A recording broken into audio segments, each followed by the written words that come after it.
If you're new to growing Phalaenopsis orchids, likely the first thing you want to know after your orchid has finished blooming is where do you cut the flower stalk so that you can encourage your orchid to bloom again. My favorite method is to cut the orchid flower stalk right down to the base, about an inch above the last node. The node is a little bump that grows along the orchid flower stalk. And just cut about an inch above that and then wait for a new flower stalk to grow. And this way you're likely to encourage more abundant and larger blooms.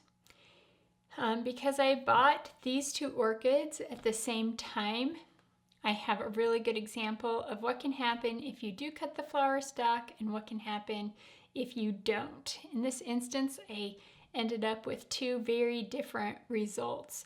Right here, I have an Phalaenopsis that I cut down to the base and I got a new flower stalk growing, and I have 4 really large blooms. You can't see because it's kind of tucked behind and hiding, but there's actually more blooms that are coming. On this example right here on the left, I did not cut the flower stalk. So the advantage that you can see is that right here I have 2 flower stalks growing, whereas on this one I just got 1. Sometimes you get 2, but most often when you cut down to the base, you usually just get 1 flower stalk growing. And sometimes the orchids will not bloom off a pre-existing spike. Sometimes they will, sometimes they don't. Sometimes, even if you leave the stalks, you'll get a new flower stalk growing. So in this instance, both of these pre-existing flower stalks grew, little inflorescences right here that both have buds on them. So the main disadvantage that I can see is they're both growing at kind of odd angles. Also, it is likely that these flowers on this flower spike won't be as large as the flowers on this one, but it looks like I have quite a few, and so I think the abundance of blooms on this orchid is going to be pretty large. A couple of weeks ago, I recorded this video, and I just wanted to add a little postscript here at the end now that the buds have completely opened up.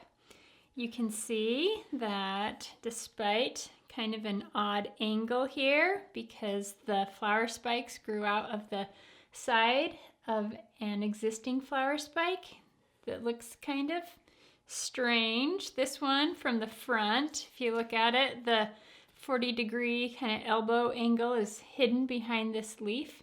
And this one I think is hidden behind the flowers. So all in all, I think it looks really, really good.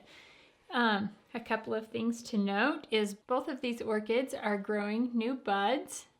You can see that one right there. It's the largest. There's a couple of them there, and then there's another one growing out right there.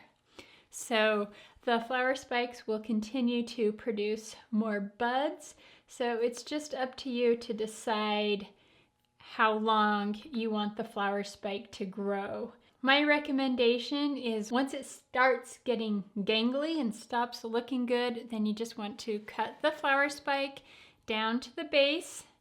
You'll see some notches right here at the bottom, and you'll find the notch that is right above the crown here, and then you'll just cut it off and wait for a new flower spike to grow. If you would like a cheat sheet that will tell you exactly where to cut the flower spike and also what different options are, then go to my website at orchidbliss.com/orchid cutting the spike, and you'll be able to download your cheat sheet there. And also, if you found this video helpful, would you please like and subscribe? Thank you.